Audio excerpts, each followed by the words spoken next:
If you missed part 1 where I'm making my folks a metal carport, I've already erected the 4 posts, set and welded on the girders, as well as made and welded on the 2 trusses. So continuing on with the build, I moved with my plasma cutter to the tail and cut them to be the exact same length on all 4, coming back with an angle grinder to clean up all of the edges so I can weld on a end cap later on.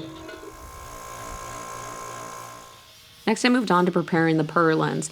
I also use the angle grinder here to bevel the edges, which creates a small channel for me to create a better welded seam. Each one of these purlins is around 95 pounds, so what I did before moving them in place on this first one was clamp a board to the truss to act as a shelf. And this worked really well. This way I could lift up one side, set it in place, Cody could lift up the other. I could tack it in a few different places, remove the shelf, and then come back and fully weld it. And since that method worked so well, I ended up using some scraps to make a sturdier shelf. I would locate where the next purlin needed to be and tack it into place on both sides. Then I would run over to the chop saw, move my next piece of joint into place, and cut it to length. So in this shot, you can see both of the temporary supports temporarily welded onto the trusses so that Cody and I could just walk up our respective ladders and set the purlin in place. Then I could come back in and weld it to the truss. After the purlin was welded, I came back with a grinder to grind off the supports and then move them to their next location and repeated. Now I got a few comments in part 1 about the material choice that I'm going with, and I consulted 3 different contractors in my local area before tackling this project, before buying material. And I only wanted 4 posts for this carport. And that decision determined a lot of the other choices for me, which is why I'm going with steel for the purlins instead of wood. But note, if you want to tackle building a carport, that you can save a lot of money if you add a few more supporting posts and use wood instead of steel. And just a tip for you, somebody recommended that I grab a magnetic ground clamp for this project, and it is the best investment I've made so far for welding. So if you see yourself getting into welding more and more, then I definitely recommend it. While setting the purlins in place is an easy concept, moving around such large pieces of steel, especially so high up, was definitely time-consuming and a 2-person job. Yeah, I'm on. All right, come on up. Okay, it's there. Good job. But taking the time to weld in those temporary shelves on each location made a world of difference when trying to weld these in place. Oh, and for those worried about me tackling a structural project, even though I haven't been welding that long, my brother-in-law is actually a welding inspector. So he checked out the project after I called it a wrap and made sure things were good to go. And that's going to be it for the structure.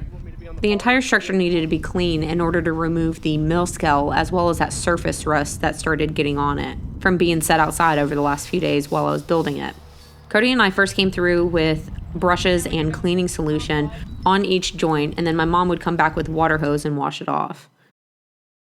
This was a very tiring process, especially since I was already dead from moving around all of those heavy purlins.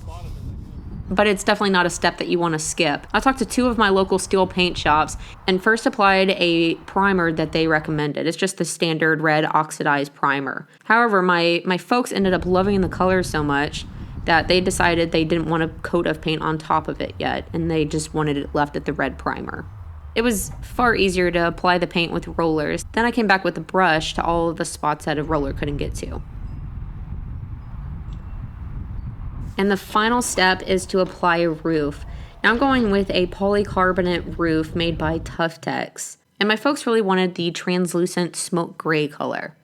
I would first stack about 5 or 6 sheets on top of one another and then use my angle grinder to cut them to the length needed. And they kind of stick together whenever you do this, but they can very easily be pulled apart. I used a bead of 100% clear silicone on all of the overlapping joints in order to prevent leaking.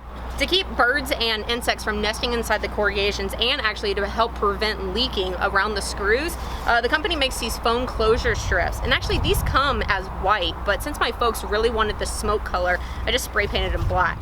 Then when it came to install, I would first pre-drill through the polycarbonate material. Then come back with a self-tapping screw that will go through the polycarbonate, through the closure strip, and into the purlins. And this was an extremely time-consuming part of the process, just because you always have a ladder be moving around, and you're also working so far away from your body the majority of the time.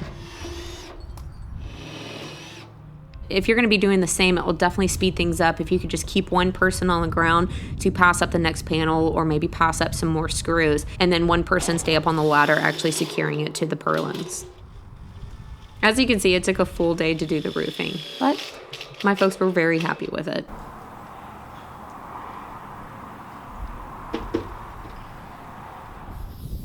The following day, I came back with more closure strips and attached a ridge cap. The Tuftex company doesn't make a matching ridge cap, but I did find this red one that I thought matched the frame perfectly, so that's what I ended up going with. I tell you what, there's almost not a better feeling out there than being able to visualize something, work hard, and then get it done. There was nothing cheap or easy or simple about this project, but I tell you what, this structure is going to last my parents forever. I hope that you enjoyed watching it all come together, and that's it for this one. I will see you soon. Close the lid, and then toss them up to me. Yep. Oh, bad! Bad! Okay, take two. Straight up. Yeah! Thanks, Mama.